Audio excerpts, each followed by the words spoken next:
told someone that I'm a painter, not a poet.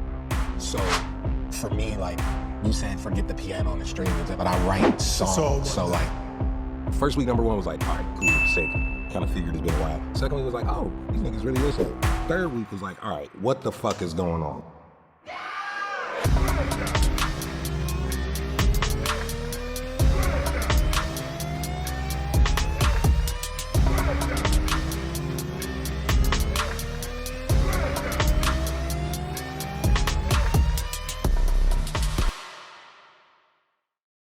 Since 2007, Tyler the Creator's been making music solely producing his own beats. During that time, he's evolved from his previous raw, unfiltered sound to a more symphonic production. So let's take a look at how his modern sound came to be and deep dive into his production techniques.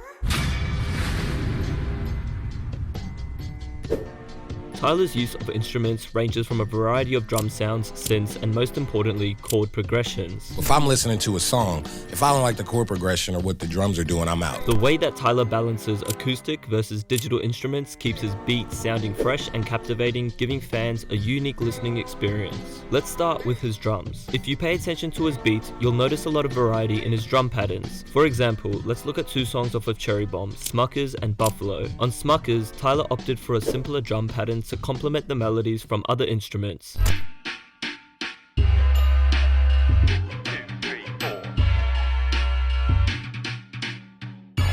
Whereas on Buffalo, the drums are at the core of the beat with a hard-hitting groove and an explosive drum fill.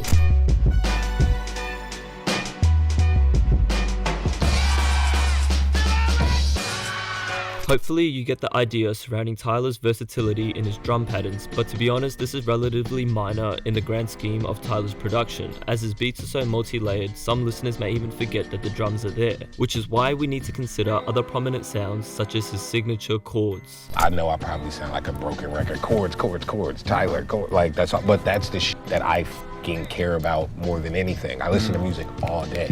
Tyler's chords often contain a jazz influence, giving his beats a rich and soulful vibe. This can be heard on tracks such as I Don't Love You Anymore off of Igor. These chords give off a soft and warm sound that lighten the melancholic subject matter of the track.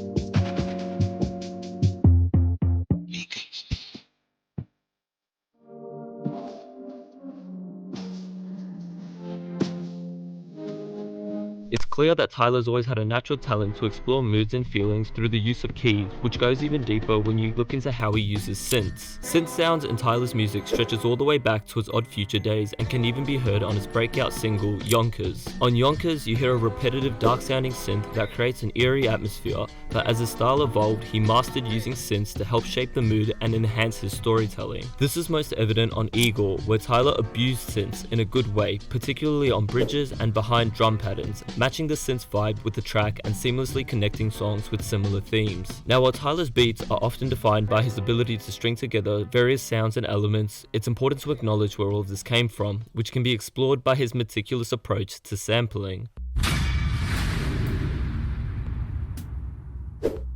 Tyler's samples is another key component that adds character to his beats and can be easily overlooked in his vast array of production techniques. Where do you get your samples? From a folder? I just lurk music a lot. Like I wake up every morning and spend 2 hours listening to music that I've never heard before, so. One era that he loves to sample artists from is 70s soul music, the same era from which the likes of Jay Dilla and Kanye would heavily flip samples from. This can be heard on tracks such as A Boy Is a Gun, in which you may recognize the same sample being used off of Bound 2 on Yeezus. Another era of music in which Tyler holds dear to his heart is the 90s and early 2000s soul movement, another one of his main sources of inspirations when picking samples, as heard by the Monica sample on Potato Salad, his collaboration with A$AP Rocky. Notably, sampling isn't just about capitalizing on the commercial success for Tyler, but rather focused on capturing the right feeling of that beat. Whether it's a movie or music, everyone, they try to make stuff that gives them the feeling that something else had. Not necessarily make the same thing, but the feeling. So when I was 4, 5, 6, 7, and I heard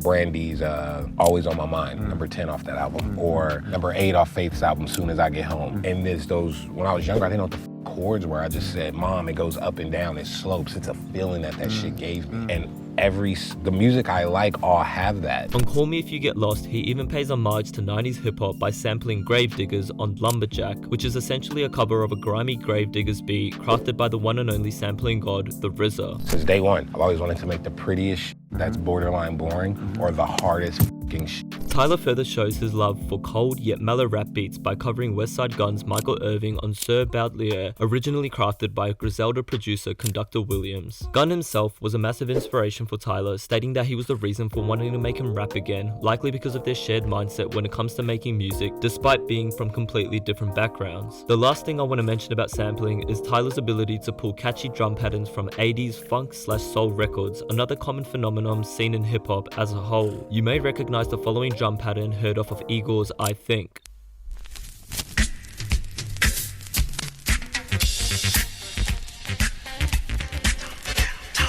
This drum loop is heard throughout the entire song and adds to the groove and acts as the backbone for him to layer on other elements such as synths, flutes, and vocal harmonies. And it's cases like these where Tyler really reminds the audience that he's a producer first and has an ear for music which can be often imitated but never duplicated, which is further demonstrated in his unique song structuring.